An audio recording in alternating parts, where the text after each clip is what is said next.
నమస్తే, welcome to our channel. నేను Priyanka Rao. SIT అధికారులు మిథున్ రెడ్డిని విచారించారు శుక్రవారం. దేనికి అంటే ఏదైతే మద్యం కుంభకోణం ఉందో దీనికి సంబంధించి. అయితే శుక్రవారం మిథున్ రెడ్డిని విచారిస్తే గురువారం నాడు విజయసాయి రెడ్డిని విచారించారు. అంటే వీళ్ళిద్దరికి ప్రశ్నలు వేయడం, అలానే మిథున్ రెడ్డి గారు ఎందుకు విజయసాయి రెడ్డి దగ్గర నుండి 100 కోట్లు తీసుకున్నారని ఈ విధమైన క్వశ్చన్స్ వస్తే మిథున్ రెడ్డి గారు దాటవేసినట్టు ప్రస్తుతం సమాచారం అందుతుంది. అయితే అసలు ఏంటి, మళ్ళీ మిథున్ రెడ్డిని విజయసాయి రెడ్డిని విచారిస్తూ ఏమేం విషయాలు బయటకు వచ్చాయి అనేది తెలుసుకునే ప్రయత్నం చేద్దాం. మనతో మాట్లాడడానికి ప్రముఖ పొలిటికల్ అనలిస్ట్ అడుసుమల్లి శ్రీనివాస్ గారు ఉన్నారు. ఆయన అడిగి తెలుసుకుందాం. నమస్కారం సార్. నమస్కారం అండి. సార్, మిథున్ రెడ్డిని మద్యం కుంభకోణానికి సంబంధించి విచారించారు. ఈ విచారణ నేపథ్యంలో ఆయన సరైన సమాధానాలు దేనికి చెప్పలేనట్టు తెలుస్తుంది. అందరూ ఎక్స్పెక్ట్ చేస్తుందంటే ఈసారి వెళ్ళారు అంటే అరెస్ట్ చేసేస్తారు, రాడు ఇంకా బయటకి అని చెప్పి. బట్ ఆయన చక్క సేఫ్గా బయటకు వచ్చారు. మళ్ళీ మేము ఈ మద్యం కుంభకోణం చేయలేదు అని మళ్ళీ యథావిధిగా చెప్పుకుంటూ వస్తున్నారు. ఏంటి సార్ ఇది? విచారణకి వెళ్ళిన వెంటనే అరెస్ట్ చేయడం జరగదండి. 2-3 సార్లు పిలుస్తారు. వాళ్ళు వేసిన ప్రశ్నలు వీళ్ళు చెప్పిన సమాధానాలు బేరేజ్ వేసుకుని మళ్ళీ దాని మీద కొంత దర్యాప్తు జరుగుద్ది. నిర్ధారణ అయిన తర్వాత కూర్చోండి అంటారు. జగన్కైనా అలా జరిగింది, ఢిల్లీ ముఖ్యమంత్రికి అలా జరిగింది, ఉప ముఖ్యమంత్రికి అలా జరిగింది, ఆవిడ మన కవిత గారికి అందరికి అలా జరిగిందండి. రమ్మని వెంటనే అరెస్ట్ చేయలేదండి. అయితే పక్కన పెడదాం. విజయసాయి రెడ్డి ఈడీ దగ్గరికి వెళ్ళి చెప్పింది ఒకటి, బయటకు వచ్చి మాట్లాడింది ఒకటి, స్పష్టంగా తెలుస్తుంది. అది మరి నీకు ఎలా తెలుసు అంటే విజయసాయి రెడ్డిని ముఖాన్ని బట్టి మనం చెప్పొచ్చు, అతని బుద్ధిని బట్టి. అంతకుముందు నేను ఛానల్ పెడతా అన్నాడు, తర్వాత మళ్ళీ వ్యవసాయం చేసుకుంటా అన్నాడు, ఇప్పుడు పార్టీ పెడతాను అంటున్నాడు. అంటే అతను ఏం చెప్పాడో దాని పూర్తి రివర్స్లో జరుగుతూ ఉంటుంది, ఏమీ జరుగుతూ ఉండదు.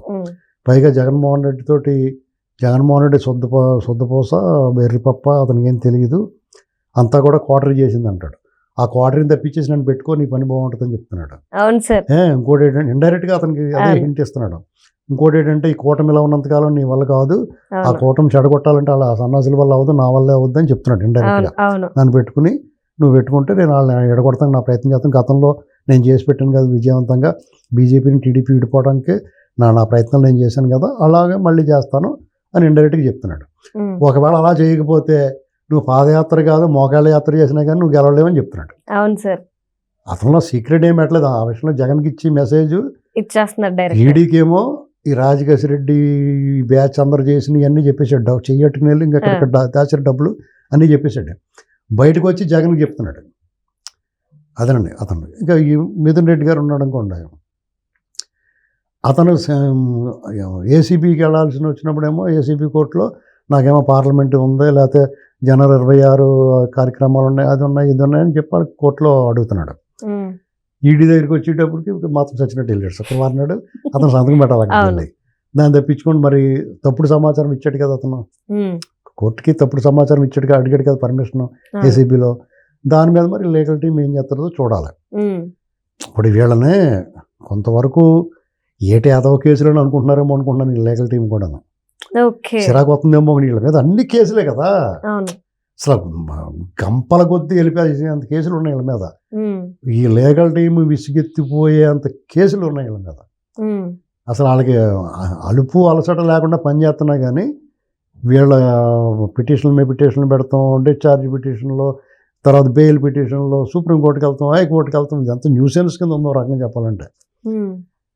అతను డెఫినెట్గా మిథున్ రెడ్డి ఇందులో దొరుకుతాడు. అతను 100 కోట్లు అక్కడి నుంచి మరి విజయసాయి రెడ్డి అప్పిచ్చాడు వాళ్ళకి, వాళ్ళ అల్లుడి ద్వారా ఆర్థిక సాయం అందించి నాకేం సంబంధం లేదంటున్నాడు. మరి ఆర్థిక సాయం ఎందుకు కోరారు అతని నుంచి? రుణ సహాయం అయిపోయిన ఆర్థిక సాయం అంటే రుణ సహాయం తీసుకున్నారు కదా. అతను మిథున్ రెడ్డి వీళ్ళందరి సమక్షంలోనే కదా ఇవన్నీ జరిగినాయి. అది స్వయంగా విజయసాయి రెడ్డి చెప్పాడు, రాజకేశ్ రెడ్డిని చూపించినోడే చెయ్యాడు. అప్పటి వరకు రాజకేశ్ రెడ్డి పేరు తెలియదు మన ఎవరికైనా, అతనే కదా వీళ్ళందరినీ చూపించాడు. దాన్ని బట్టి తీగ పట్టుకు డొంక కదిలింది. బాలాజీ గోవింద సహా మొత్తం అందరూ బెయిల్ మీద ఉన్నారు. ఇప్పుడు ఆ బెయిల్ ఇచ్చిన కోర్టు, హైకోర్టు ఏం చెప్పింది, ఆ బెయిల్ రద్దు చేయమంది. తర్వాత మళ్ళీ సుప్రీంకోర్టుకి వెళ్ళారు. సుప్రీంకోర్టు కూడా హైకోర్టు ఇచ్చిన తీర్పును సమర్థిస్తా 4 వారాలు టైం ఇచ్చింది. మరి ఎందుకో తెలియదు, ఎవరికి అర్థమో. దాని మీద న్యాయ నిపుణులు వచ్చి బయటికి దీని మీద చెప్పాలి. ప్రజల్లో ఒక అపోహ ఏర్పడుతుంది. ఇప్పుడు వాళ్ళకి బెయిల్ ఇచ్చింది ఒక కోర్టు, హైకోర్టు బెయిల్ రద్దు చేయమంది, అది కరెక్ట్ కాదంది. సుప్రీంకోర్టు హైకోర్టుని సమర్థించినప్పుడు వెంటనే వీళ్ళు అరెస్ట్ అయిపోవాలి కదా. జైలుకి హ్యాండ్ ఓవర్ అయిపోవాలి కదా, ఎందుకు అవ్వలేదు అనేటువంటిది చాలామంది మనలాంటి లేమన్ అందరికీ కూడా న్యాయశాస్త్రంలో మనకేం తెలుస్తుంది అలా లీగల్గా ఇష్యూస్ వాటి మీద ఒక న్యాయ నిపుణులు ఎవరన్నా బయటకు వచ్చి అందరికీ అర్థమయ్యేలా చెప్తే బాగుంటుంది. ప్రభుత్వం తరపున లీగల్ టీం అయినా లేదంటే ఎవరైనా సరే, లేదంటే వాళ్ళ మీద కూడా మీరు వదిలేస్తున్నారు వాళ్ళతో కొమ్మక్క అయిపోరు అంటారు. అవును. దీని మీద ఇప్పుడు సపోజు నేను జోగి రమేష్ ఉన్నాడు, అతను బెయిల్ మీద విడుదలై వచ్చాడు.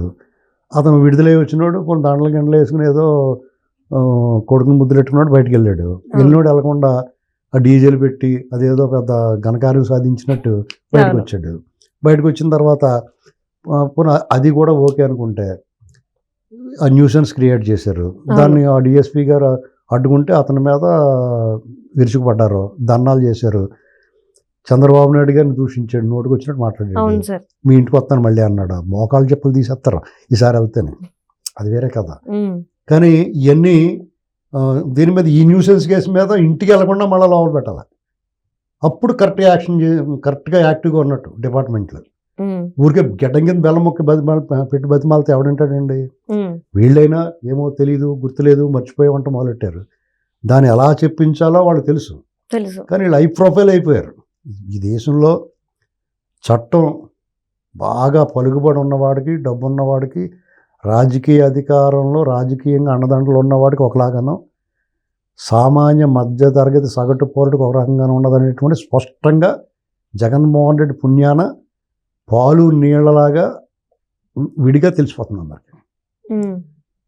పాలు నీళ్ళు ఎలా కలిసిపోయినాయి అలా కలిసిపోయి సమాజంలో నీళ్ళు. కానీ ఈ చట్టం వ్యవహరించేటప్పుడు మాత్రం హంసలాగా విడదీసి బాగా డబ్బు ఉన్నవాడు, రాజకీయ పలుకుబడి ఉన్నవాడు, హై ప్రొఫైల్ వాళ్ళు అందరికీ ఒకలాగా, సామాన్యుడు సగటు పౌరుడికి ఒకలాగే చట్టం అమలు అవుతుంది. న్యాయస్థానాలతో సహా అన్నీ కూడా. యాక్చువల్గా న్యాయస్థానాలు అందరూ ఒకటే, కానీ ఇక్కడ కొంచెం ఎక్కువ సామాను వాళ్ళు, బాగా డబ్బు ఉన్నవాళ్ళు, లేకపోతే రాజకీయ పలుకుబడి ఉన్నవాళ్ళు, వాళ్ళు పెద్ద పెద్ద లాయర్లను పెట్టి ఆర్గ్యుమెంట్ వాదనలు చేసుకుంటారు. సామాన్యుడు ఏమీ చేసుకోలేడు. ఇది జరుగుతున్నది. ఏమైనా ఈడీ, సిబిఐ, ఈడీ ఈ రెండు దర్యాప్తు సంస్థల మీద మనందరికీ కేవలం జగన్మోహన్ రెడ్డి మీద వల్లనే వాళ్ళ మీద అనుమానాలు వస్తున్నాయి, అపోహలు వస్తున్నాయి, వాళ్ళ మీద నమ్మకం కూడా పోయింది మనకి. ఎందుకంటే అతను గతంలో వాళ్ళ నాన్న ఉన్నప్పుడు కొట్టేసిన డబ్బులకి 16 నెలలు జైల్లో ఉన్నాడు కదా. ఆ కేసులు ఇవాళకి కూడా బెయిల్ మీద తిరుగుతుంటే ఏంటిది అని అడిగేవాళ్ళు లేడు. వాళ్ళు దాని విచారణకే జడ్జి మారుతూ ఉంటారు, ట్రాన్స్ఫర్ అవుతూ ఉంటారు, రిటైర్ అయిపోయి వెళ్ళిపోతూ ఉంటారు, మళ్ళీ మొదల నుంచి వింటూ ఉంటారు. ఈ లోపల డిశ్చార్జ్ పిటిషన్లు వేస్తూ ఉంటాడు. సిబిఐ కూడా ఏం మాట్లాడుతూ ఉండదు. ఇలాంటివన్నీ జరుగుతున్నప్పుడు ఏ కేసు అయినా సరే అయిపోయిన తర్వాత, శిక్ష పడిన తర్వాత అయిందిరా బాబు అనుకోవాలన్నమాట. ఈ లోపల ప్రజలు మాత్రం బాగానే శిక్షిస్తున్నారు. జగన్మోహన్ రెడ్డిని మడతలు పెట్టేశారు జనం. అంటే సాధారణంగా ప్రజలు శిక్షించడానికి లేట్ అవుద్ది అనుకుంటాం మనం. న్యాయస్థానాల్లోనూ చట్టం తొందరగా శిక్షిస్తుంది, అదే సరైన శిక్ష అనుకుంటాం. కానీ వాళ్ళని అధిగమించి ప్రజలు జగన్మోహన్ రెడ్డికి తిరిగి కోలుకోలేని దెబ్బ కొట్టారు, తిరుగులేని శిక్ష చేశారు. కాబట్టి న్యాయస్థానాలు కానీ వ్యవస్థలు అన్నీ కూడా ఆలోచించుకోవాలి. మనం ఎలా పనిచేస్తున్నాం, ఏంటి, ఏం జరుగుతుంది, ప్రజలు ఏమనుకుంటున్నారు, మనోభావాలు ఎలా ఉన్నాయి, మనం చేస్తుంది కరెక్టా కాదా, దీన్ని ప్రజల నుంచి కూడా అప్లాజ్ రావాలి. అలాగని ఎమోషనల్గా చేయరు. చట్టం ఎమోషనల్తో సంబంధం ఉండదు. ఇప్పుడు ఒకడు ఉంటాడు, ఒక మర్డర్ చేస్తాడు, లేదా దుర్మార్గాలు చేస్తాడు, వాడు అనాథ అయి ఉంటాడు, చాలా దయనీయమైన పరిస్థితులు ఉంటాయి, అలాగని చెప్పని వదిలేరు. కాబట్టి ఇలాంటి కొన్ని అలాంటి వాటి వల్ల కొంతమంది నేరస్తులు తప్పించుకుంటున్నారు. ఏమైనా మనం ఎవరిని, ఇప్పుడున్న పరిస్థితి ఏంటంటే మనలాంటి వాళ్ళకి ఎవరిని ఏమీ అనలేని పరిస్థితి మాత్రం ఉంది. జరుగుతున్న కళ్ళ ముందు తప్పు జరుగుతుంది, మోసం జరుగుతుంది, పచ్చి మోసం చేస్తారని తెలుసు మనకి. ఇటు దర్యాప్తులో కానీ వాళ్ళ విచారణలో కానీ అన్నట్లో. కానీ మనం ఏమన్నా అంటే కంటెంప్ట్ ఇలాంటివన్నీ వస్తున్నాయి. కాబట్టి మనం మానసిక రోగాలు తెచ్చుకోకుండా దాని గురించి ఎక్కువ టెన్షన్ పెట్టుకోకూడదు. వాళ్ళకైతే పరాభవం చేశారు ప్రజలు. వాళ్ళు ఎట్టి పరిస్థితుల్లో అధికారం, మనం చేయాల్సింది ఏంటంటే మళ్ళీ అధికారంలో రాకుండా, వాళ్ళ చేతికి దండం రాకుండా చూసుకోవటమే మనం చేయాల్సిన పని. Right. Thank you so much sir.